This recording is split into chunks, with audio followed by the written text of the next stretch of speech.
কিন্তু ওম্মা নিজের দেশের মুসলমানের জন্য এরা কাঁদে না, এরা হচ্ছে বাংলাদেশি মুসলমান। পৃথিবীতে যদি সবচাইতে বদমাইশ মুসলমান থাকে, মিথ্যুক ধোকাবাজ মুসলমান থাকে, সেটা হচ্ছে বাংলাদেশ।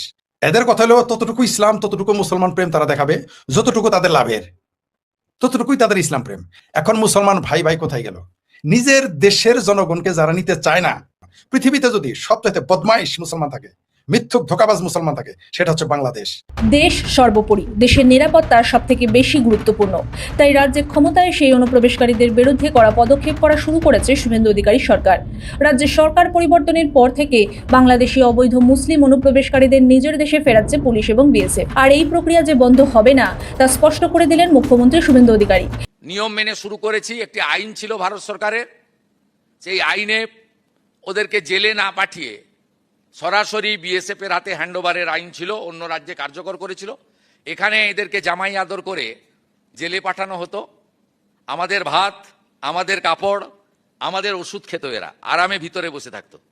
এবারে একবারে সরাসরি হোল্ডিং স্টেশন বানানো হয়েছে বর্ডারের জেলাগুলিতে।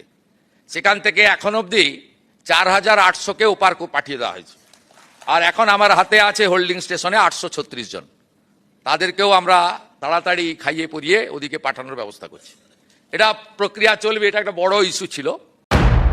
একই সঙ্গে সীমান্ত সুরক্ষিত রাখতে কাঁটাতারের বেড়া দিতে বিএসএফকে জমি দেওয়ার প্রক্রিয়া জারি থাকবে বলে জানিয়েছেন তিনি। এদের নিমন্ত্রণ করে এনেছিল তৃণমূল সরকার, জমি অধিগ্রহণ করেনি তারা। সেই সুযোগে বাংলাদেশ পশ্চিমবঙ্গ ছাড়িয়ে ভারতের বিভিন্ন প্রান্তে ছড়িয়ে পড়ে এই গত বছর 27 পর থেকেই দেশে ফেরার রাজ্যের বিভিন্ন সীমান্ত চেকপোস্টে গিয়ে বিএসএফ এর কাছে আত্মসমর্পণ করে অনুপ্রবেশকারীরা। এই ফের সীমান্তে বাড়তে থাকে অনুপ্রবেশকারীদের ভিড়। তারপর বাংলাদেশি বাহিনীর সঙ্গে কথা বলে তাদের নিজেদের দেশে ফেরানো হয়। কিন্তু অভিযোগ, নিজেদের দেশের নাগরিকদের ফেরত নিতে নারাজ বাংলাদেশ। এমনকি তাদের কাছ থেকে বাংলাদেশি নাগরিকত্বের প্রমাণ কেড়ে নিয়ে তাদের ভারতীয় বলে দাবি করা হচ্ছে বলেও অভিযোগ উঠেছে। শুধু কি তাই, অসমের মুখ্যমন্ত্রী হিমন্ত বিশ্ব শর্মা জানিয়েছেন, অসম থেকে যে সমস্ত অনুপ্রবেশকারীদের বাংলাদেশে ফেরত পাঠানো হয়েছিল, পশ্চিমবঙ্গ সীমান্ত দিয়ে তারা আবার ফেরত চলে আসে। এই পরিস্থিতিতে অনুপ্রবেশ বাংলাদেশি জামাত মুসলমানরা এতটাই বদমাশ, নিজের দেশের মুসলমানদের ঘরে তুলবে না, কিন্তু বিদেশি রোহিঙ্গা মুসলমানদের ঘরে তুলবে। এত বদমাশের বদমাশ এই জামাত। এরাই হচ্ছে পাকিস্তানের বংশোদ্ভূত এক একটা রাজাকারের বাচ্চা। বাংলাদেশের লোকেরা কি বলে চলুন চাক্ষুষ আমরা শুনে আসি। যেখানে 5ই আগস্টের পর বিডিআররা নারায়ে তাকবীর বলে স্লোগান দিয়েছে, সেখানে তারা কেন মুসলিমদের বিপদে এখন পাশে এসে দাঁড়াচ্ছে না? সেখানে ছোট ছোট বাচ্চা, নারী, শিশু, সাধারণ পরিবারের গরিব ঘরের সন্তানেরা একেবারে ঠাড়া পড়া রোদের ভিতর 0 পয়েন্টে বসে আছে, মানে ভারত বাংলাদেশ সীমান্তের 0 লাইনে। ভাবা যায়? ওখানে যে 200-300 লোক দেখাচ্ছে, ওরা সবাই বলছে যে আমরা ভাই বাংলাদেশি নাগরিক। তখনও পুলিশ ধরে নাই তাদেরকে। তারা বলছে আমরা যখন শুনছি যে এটা পুলিশ ধরবে, আমাদের পুশব্যাক করবে, সুতরাং আমরা নিজেরাই বর্ডারের কাছে চলে আসছি। এইখানে এসে বলতে আমরা বাংলাদেশের নাগরিক, আমাদের এই কাগজপত্র তোমরা পাঠাই দাও। তার কারণ হচ্ছে কি জানো, ভারত যদি ধরে তবে ডিটেনশন সেন্টারে মেন্টারে নিবে। ওইটা লঙ্কা কাণ্ড, 2-3 মাস জেলে থাকা, বউ এক জায়গায়, বাচ্চা এক জায়গায়, জামাই এক জায়গায়, বিচ্ছিরি অবস্থা না? তো এইসব কারণে তারা নিজেরাই এইসব বর্ডার ফোর্সের কাছে ধরা দেয়। ভারত অংশের যারা আছে তারা করে কি আস্তে ওই যে দরজাটা খুলে ঢুকাই দেয় ভিতরে, নোম্যান্স ল্যান্ড। তোমরা এবার যাও এখান থেকে, তোমার বর্ডার যাও, বাংলাদেশ বর্ডার। বাংলাদেশের বিডিআর এটারে নেয় না। আমি আমারও বলতে পারো যে ভাই কেন নেয় না, তার কারণ হচ্ছে দেখো, বাংলাদেশ থেকে যখন এরা ইন্ডিয়া আসে না, আমাদের এখানকার বিজিবিরে কিন্তু তোমার 10,000 টাকা থেকে শুরু করে 2-3 লাখ টাকা, 5 লাখ টাকাও দেয়। কিন্তু এমন এমন ফ্যামিলি আছে তারা জায়গার সম্পদ বেচা, তারা ওই পয়সা নিয়ে গোটা ফ্যামিলি সহ এদের দিছে, দিয়া দালাল মারফত ঢুকে গেছে কোথায়? ভারতে। বিজিবি ওখানে পয়সা পাইতো। এখন যখন এরা যখন ফেরত আসতেছে, বিজিবি কি আর এখানে পয়সা পাবে? এখন তুমি এই যে যেই সব ছেলে মেয়ে বা ফ্যামিলি গুলো দেখো, তাদের বলো জনপ্রতি 50,000 টাকা করে দিতে বিজিবির হাতে, সুন্দর ঢুকা যাবে, কোনো নিউজও হবে না, কেউ জানবেও না যে কত লাখ লোক ঢুকাই ফেলছে। আর সবচেয়ে বড় কথা কি জানো, রোহিঙ্গা আসে, মুসলিম ভাই আমাদের, নারায়ে তাকবীর, আল্লাহু আকবার, আমাদের ভাই, ওরা কষ্ট করবে। তো ভারত না বলে মুসলমানদের অত্যাচার করতেছে, গরু জবাই করতে দিতেছে না, পাঠাই দিতেছে। তোরা নিয়ে নে, আইনে না সব কোলে বসা, 26 লাখ ভারতীয় তোদের কাছে বলে আছে, এগুলোর বাইন দাও, তোরা পাঠা। এইটা তো পাঠাই থাকতো একজনও। ভারত যেগুলো পাঠাচ্ছে সেগুলো নিয়ে আয়, নিজের ঘরে নিয়ে আয়। এগুলো তো তোদের, এগুলো তো আমার তোমার ভাই বোন নাকি? 5ই আগস্টের পর আমরা দেখেছি নারায়ে তাকবীর আল্লাহু আকবার বলে কিন্তু বিজেপি স্লোগান দিয়েছে। না, আমার কথা হচ্ছে তাহলে এরাও তো মুসলিম। খাওয়া নেই, দাওয়া নেই, গা ধোয়া নেই, কিচ্ছু নেই, সারাদিন এইভাবে পথে ঘাটে বসে আছি। আর কতদিন থাকতে হবে জানি না।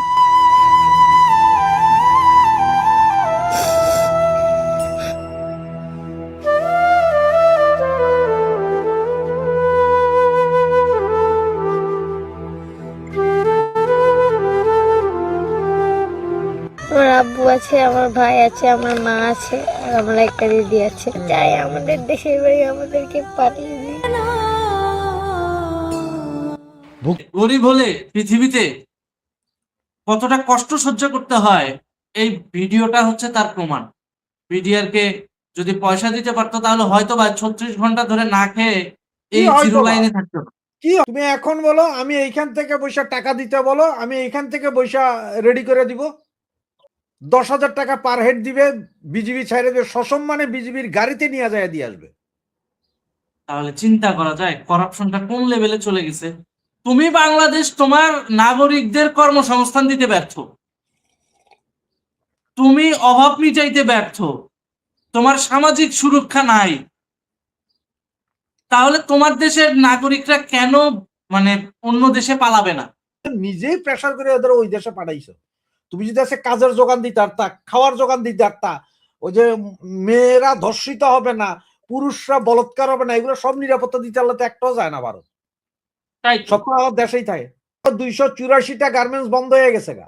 যখনই গার্মেন্টস বন্ধ হয়ে গেছে ছেলে মেয়েরা বিপদে পড়ে গেছে। চিন্তা করছে ঠিক আছে ভাই, তার উপর হচ্ছে যে নিরাপত্তা নাই, কয় যে চলো আমরা একটু ইন্ডিয়া ঢুকে যাই, ওখানে তো খাইয়া পরে তো বাঁচতে পারবো।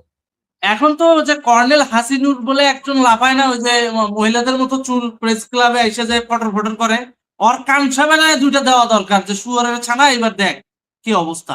আজকে যারা এই যে প্রেস ক্লাবে যায় ফটর ফটর করে, ইন্ডিয়া খেদাও, তারপর 26 লক্ষ ভারতীয়দের বাংলাদেশ থেকে বের করে দাও, যেটার কোনো এক্সিস্টেন্সই নাই, যেটার কোনো মানে ভিত্তি নাই।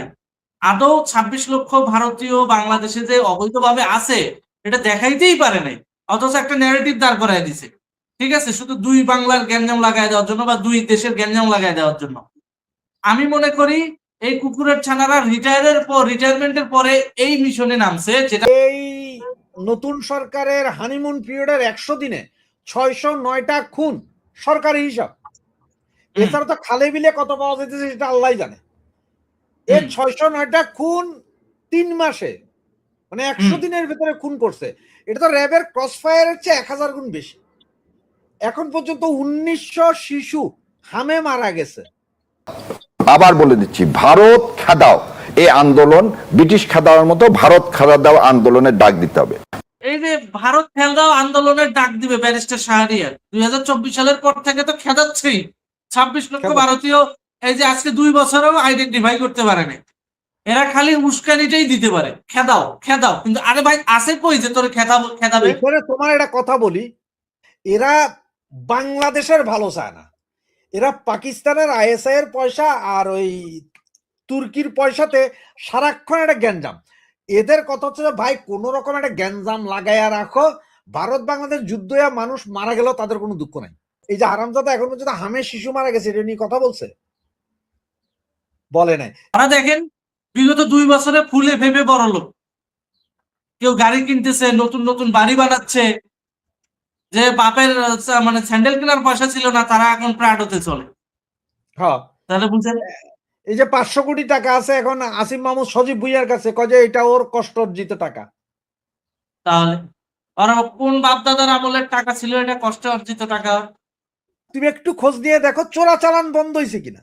আটা ময়দা না। লবণ তেল সব আসে। তাহলে 60,000 বিজেপি বর্ডারে থাইকা চোরাচালানি যদি বন্ধ না হয়, বাংকার খুঁড়তেছে, ওনারা যুদ্ধ করবে ওখান থেকে। ওনারা ওখানে যে F-16 জঙ্গি বিমান ওই বাংকারের ভিতরে রাখবে, ওখান থেকে উঠা বোমা ফালায় আবার ঢুকবে। হাসির কথাই তো, F-16 বিমান কখনো বাংকার থেকে ওঠে? তো না হইলে আমার বাংকার করার দরকারটা কি? পাবলিককে বুঝাচ্ছে যে তোমাদের সেফটির জন্য আমরা করছি, এই হচ্ছে অবস্থা। মানে আমাদের এটা পাক আফগান বর্ডার হয়ে গেছে নাকি? এক বুর্গা নারায়ে তকবীর আল্লাহু আকবর কে এত বড় একটা ছুরি নিয়ে সে দৌড়াইতেছে বর্ডারে যে ভারতীয় সেনা মারবে, ওখান থেকে পরে বিজেপি তারা ধরে আনছে। সে কইতেছে হ্যাঁ ওখানে ওই দেশে আমাদের মুসলমান ভাইরা কষ্ট করতেছে, 2-4টা ফালাই দিতাম, দৌড়াইছি।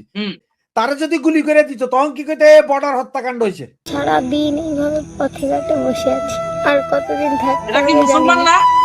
না? ওরা মুসলমান এরা কি মুসলমান না? পয়সা মুসলমান নাই তো তো। কষ্ট করতেছে। ও পয়সা নাই মুসলমান না, মানে যার যে মুসলমানের পয়সা আছে ওটার কাছতে নিয়ে যারা হ্যাঁ আমরা আছি মুসলমানের পক্ষে, হ্যাঁ পরে যখন বিএসএফ একটা গুলি করে দিবে এই ফেলানি হত্যাকাণ্ড হয়েছে এবার নামো রাস্তায় নামো। তো বর্ডার হত্যাকাণ্ড কি বুঝেন? কয় আপনি আপনার হেদের বর্ডারে যাইবেন, এখানে চোরা চালান করবেন, গুলি করে মাইরা ফেললে এটা আবার বর্ডার হত্যাকাণ্ড কি? আর আমাদের বঙ্গু মুসলমানদের কথা যে কেন মারবে, তো মারবে না, ওদেরকে ফুল দিয়ে অভ্যর্থনা জানাবে যে বাবারা এসেছো, আসো আরো চুরি করো। ভারত যদি ওর হিন্দুদের দায়িত্ব নিতে পারে, বাংলাদেশ থেকে যাওয়া হিন্দুদেরকে যদি সিএ করে দিতে পারে, তোমরা মুসলিমদের দায়িত্ব নাও না কেন? তোমরা না এত মুসলিম রাষ্ট্র মারাও? বাংলাদেশ যখন ধর্মনিরপেক্ষ রাষ্ট্র বলি আমরা, তখন সর্বপ্রথম আপত্তি তো তোমরা জানাও। তাহলে এখন কেন তোমরা আরে নিচ্ছ না, বাবা, দায়িত্ব নিচ্ছ না কেন মুসলিমদের? 1,65,000 শুয়ারের বাচ্চা রোহিঙ্গা, রোহিঙ্গা গুলো তো সব শুয়ারের বাচ্চা, এগুলা হ্যাঁ।